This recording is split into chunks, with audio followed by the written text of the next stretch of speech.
This channel does not promote any violent, harmful, or illegal activities. All content provided by this channel is meant for an educational purpose only.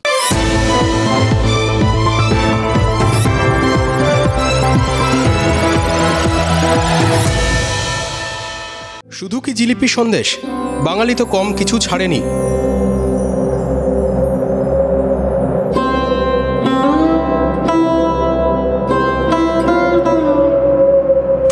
বাঙালি সাথের ambassador গাড়ি ছেড়েছে।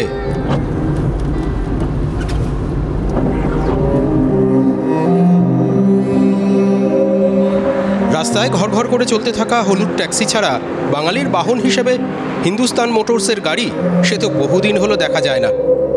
ওই 1000-600 মতন লোক কাজ করত। 14 সালে যখন বন্ধ হয়, হঠাৎ একদিন সকালবেলা ডিউটি এসে দেখি সাসপেন্স অফ ওয়ার্ক ঝুলিয়ে রেখেছে।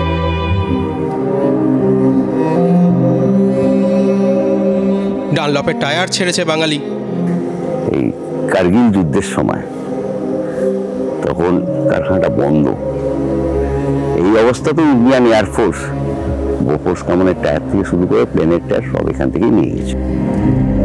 ছেড়েছে National Tannery, Eastern Paper Mill, Dunbar Cotton Mill, Bengal Lamp, Jessop, Shaw Wallace, Cycle Corporation, অসংখ্য জুট মিল, অসংখ্য কাগজ কল, অসংখ্য কারখানা।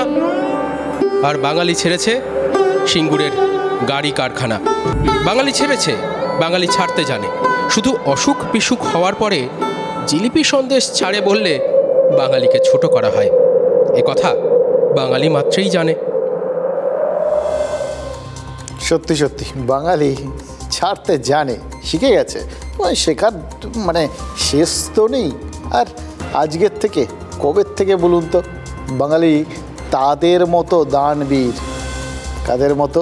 ওই দাতা কর্ণ যাকে বলতেন, নিজের জীবনের ওই কবচ কুণ্ডল পর্যন্ত যিনি দান করে দিতে পারেন। অথবা হর্ষবর্ধন, মহারাজা হর্ষবর্ধন, তিনি শেষ মুহূর্তে নিজের পরিদেহ বস্ত্রটাও নাকি দান করে দিতেন।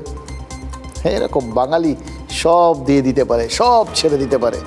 আমাদের মতো কজন এরকম ছাড়তে পারে বলুন তো? আমরা ছেড়েছি বলেই তো টাটাদের এই গাড়ি কারখানাটা গুজরাট পেয়েছে। সত্যি বলছি, হ্যাঁ, কোথাও গিয়ে না কি মনে হয় আমাদের মতো এরকম সর্বত্যাগী জাতি ভারতে আর কোথাও একটাও আছে কিনা সন্দেহ।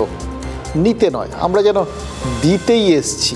এবং মাঝে মধ্যে এর জন্য নিজেদের পিঠ চাপড়াতে ইচ্ছে করে, জানেন তো। মনে হয় যে নিজেদের ঢাক নিজেরাই পেটাই। দেখুন, আজকে সিরিয়াসলি একটা অদ্ভুত অনুভূতি হচ্ছে। নর্মাল সময় এটা হয় না, কিন্তু আজকে হচ্ছে। আজকে না নিজেকে কিছুতেই কন্ট্রোল করতে পারছি না, জানেন তো। মনে হচ্ছে আজকের দিনটা নিজেদের পিঠ চাপড়ানোর জন্য একদম আদর্শ দিন, বা নিজেদের ঢাক পেটানোর জন্য একদম পারফেক্ট।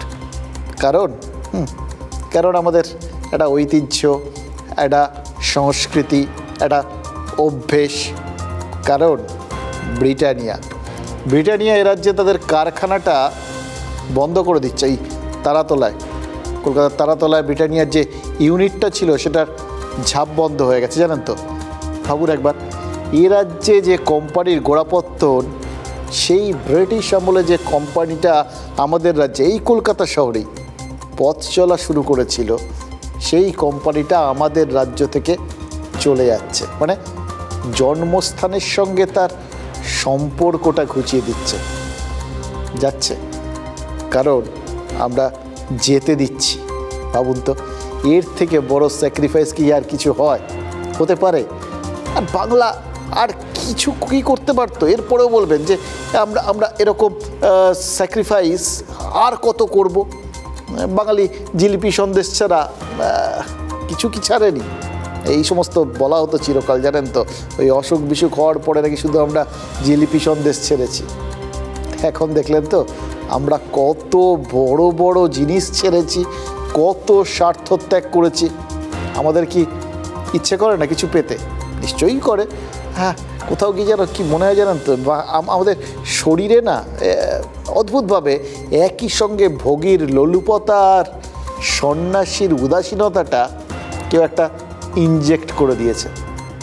তার ফলে আমরা চাই অনেক কিছু, কিন্তু তারপর তার থেকে অনেক বেশি ছেড়ে দিই। এই দেখুন না, এ রাজ্যে আমরা খালি বলি আমাদের চাকরি চাই, টাকা চাই, ছেলেপুলেদের এই বেকারত্ব আর সহ্য হচ্ছে না, তাই এদের জন্য কর্মসংস্থান চাই। অথচ দেখুন তার জন্য যেটা লাগবে শিল্প, সেটা তো এ রাজ্যে আসছে না, শিল্পায়ন হচ্ছে না, ফলে কাজের সুযোগও হচ্ছে না। এসব তো অনেক পরের কথা।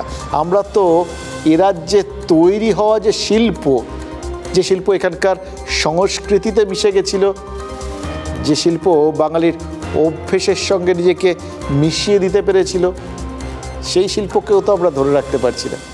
যে কোম্পানির বিজ্ঞাপন দেখে বাঙালি একটা সময় বলতো এটা আমার, সেটাও তো চলে যাচ্ছে। একটা কথা খুব জানতে ইচ্ছে করছে জানেন তো, এরকমভাবে ছাড়তে থাকলে শেষ পর্যন্ত আমাদের হাতে কি থাকবে বলুন তো? সুকুমার রায় থাকলে বলতেন পেন্সিল, কিন্তু দেখুন আমাদের যা দয়ার শরীর না, সেটাও থাকতো তো। ইন্ডাস্ট্রিও চলবে, ডেডিকেটেড রেলের লাইনও হবে, এবং এখানে কোটি কোটি টাকার ইন্ডাস্ট্রি চলবে আগামী দিন। শিল্প সম্মেলন আছে, শিল্প কই? জেলায় জেলায় শিল্প মেলা আছে, শিল্প কই? এই প্রশ্নেই বারবার জেরবার হতে হয় সরকারকে। রাজ্য সরকারের বিড়ম্বনা আরও বাড়িয়ে তারাতলার কারখানার ঝাঁপ বন্ধ করে দিল ব্রিটানিয়া। গত কয়েক বছর ধরেই প্রক্রিয়া চলছিল, এবার পাকাপাকিভাবে তালা ঝুলল কারখানার গেটে। বিপাকে অস্থায়ী কর্মীরা, বিপাকে পড়েছেন স্থানীয় দোকানদাররাও। কারখানা বন্ধ মানে তো কাস্টমারও কম, চলবে কিভাবে? আজকে ব্রিটানিয়া বন্ধ হয়ে গেল, তো আর কি রইল? সবকিছু আস্তে আস্তে চলে যাচ্ছে। 30-40টা ডেলি গাড়ি আসতো, আমরাও তো মানে মরে গেছি। আমরা আবার কি করতাম, পাশের বন্ধুদের বলতাম আমাদের এখানে বিডিয়া কোম্পানি আছে, ঠিক আছে, এখানে অনেক মানুষ চাকরি করে, উঠে গেল, বন্ধ হয়ে গেল। শুধু তো পেটে টান নয়, বিশ্ববিখ্যাত এক সংস্থার বাংলা ত্যাগ মানে রাজ্যের ভাবমূর্তিতেও ধাক্কা লাগা। বিশেষ করে যে সংস্থার পথ চলা শুরু এই বাংলায়। 1892 সালে কলকাতায় ব্রিটানিয়ার প্রথম কারখানা। মাত্র 295 টাকার বিনিয়োগে শুরু হয় কলকাতার কারখানা। সেই ব্রিটানিয়ার এখন 13,000 কোটির টার্নওভার। বিশ্বের 80টি দেশে ছড়িয়ে রয়েছে ব্রিটানিয়ার ব্যবসা। এমন স্বনামধন্য সংস্থার কারখানার তালিকা থেকে বাংলার নামটা মুছে গেল, এর দায় কার? থাকবে না, কোনো কোম্পানি থাকবে না পশ্চিমবাংলায় মমতা ব্যানার্জি সরকার থাকলে, এরা পরিষ্কার বুঝে গেল।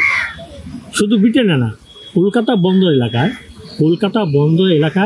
15টা কারখানা বন্ধ হয়েছে এই মমতার জমানায়। খৈতান ফ্যান, বি পাম্প, অসংখ্য এরকম 15টা নাম। কোনো পদক্ষেপ নেই, সরকার তো জানেই না। সরকারের প্রতিনিধি রয়েছে, ইউনিয়ন রয়েছে, টিএমসি 2 ইউনিয়ন আছে, 2জন প্রেসিডেন্ট, জানে না এ হয় কখনো? রাজ্য সরকার কি আদৌ ব্রিটানিয়াকে ধরে রাখার চেষ্টা করেছিল? তারাতলায় কারখানার নোটে গাছ মুড়োনোর দিন প্রশ্নগুলো তুলতে হবে না?